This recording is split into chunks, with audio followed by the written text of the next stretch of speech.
सई उतरी गोमती नहाए। चौथे दिवस अवधपुर आए। सौंपी सचिव गुर भरत ही राजो।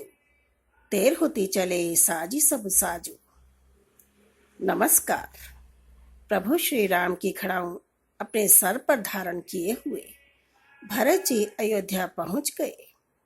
जनक जी 4 दिन तक अयोध्या में ही रहे और राजकाज एवं साज समाज को संभालकर तथा मंत्री, गुरु जी और भरत जी को राज्य सौंपकर सारा साज सामान ठीक करके तिरहुत चले गए। नगर के स्त्री पुरुष गुरु जी की शिक्षा मानकर श्री राम की राजधानी अयोध्या में सुखपूर्वक रहने लगे। सचिव सुसेवक भरत प्रबोधे, निज निज काज पाई सिख ओधे। पुनि सिख दीनी बोली लघु भाई, सौंपी सकल मातु सेवकाई। तब भरत जी ने मंत्रियों और विश्वासी सेवकों को समझाकर तैयार किया। वे सब सीख पाकर अपने अपने काम में लग गए। फिर छोटे भाई शत्रुघ्न को बुलाकर शिक्षा दी और सब माताओं की सेवा उनको सौंप दी तथा मुनि वशिष्ठ जी की आज्ञा पाकर ज्योतिषों को बुलाया और अच्छा मुहूर्त साध कर प्रभु की चरण पादुकाओं को सिंहासन पर विराजित करा दिया।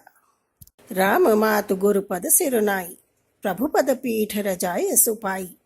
नंदी गांव करी परन कुटीरा, केन निवासु धर्म धुरधीरा।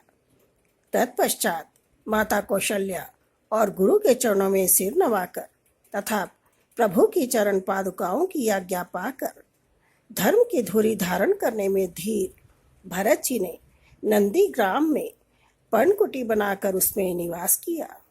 जटा जूट सिर मुनि पटधारी, मही खनि कुसक सांत्री संवारी। असन बसन बासन व्रत नेमा, करत कठिन ऋषि धर्म सप्रेमा। वहां उन्होंने सिर पर जटाजूट और शरीर में मुनियों के वस्त्र धारण कर लिए और पृथ्वी को खोदकर उसके अंदर कुश की आसनी बिछाई। भोजन, वस्त्र, बर्तन, व्रत और नियम सभी बातों में वे ऋषियों के कठिन धर्म का प्रेम सहित आचरण करने लगे। नित पूजत प्रभु पावरी, प्रीति न हृदय समात। मागी मागी आयसु करत, राज काज बहु भांत। नित्य प्रति प्रभु की पादुकाओं का पूजन करते हुए हृदय में प्रेम समाता नहीं था। पादुकाओं से आज्ञा मांग मांग कर वे बहुत प्रकार से राजकाज करने लगे।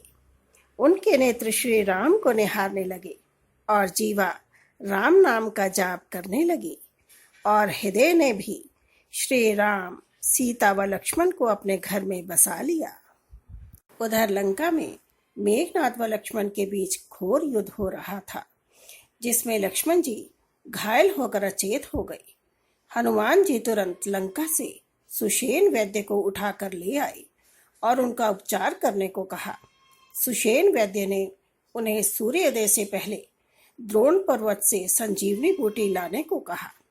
हनुमान जी उस पर्वत की चकाचौंध में संजीवनी बूटी को पहचान ना पाए, अतः उन्होंने पूरा का पूरा पर्वत उठा लिया।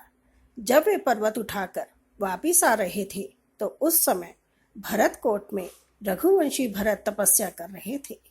उन्हें शंका हुई कि कोई दुश्मन श्री राम की ओर बढ़ रहा है, अतः उन्होंने बाण के प्रहार से उन्हें उतार लिया। जय श्री राम बोलते हुए हनुमान जी नीचे गिर गए। श्री राम का नाम सुनते ही भरत को अपनी गलती का एहसास हुआ और उन्होंने उनका परिचय जानने की इच्छा जाहिर की। तब हनुमान जी ने उन्हें सारी घटना कह सुनाई। लक्ष्मण मूर्छा की बात सुनकर भरत जी ने अतिशीघ्र अपने तीर पर बैठने के लिए कहा।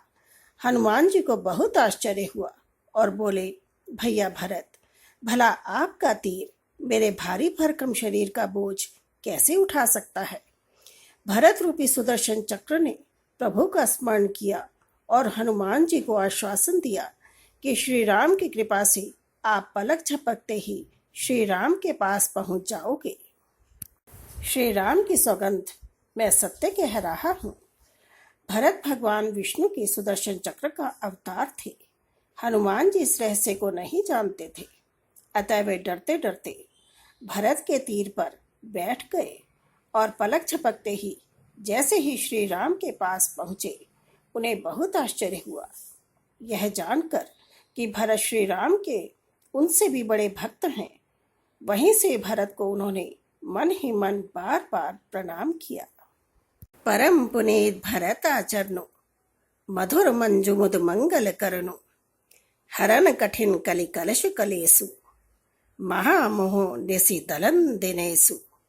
भरत जी का यह परम पवित्र चरित्र मधुर, सुंदर और आनंद मंगलों को देने वाला है। कलयुग के कठिन पापों और क्लेशों को हरने वाला है। महामोह रूपी रात्रि को नष्ट करने के लिए सूर्य के समान है।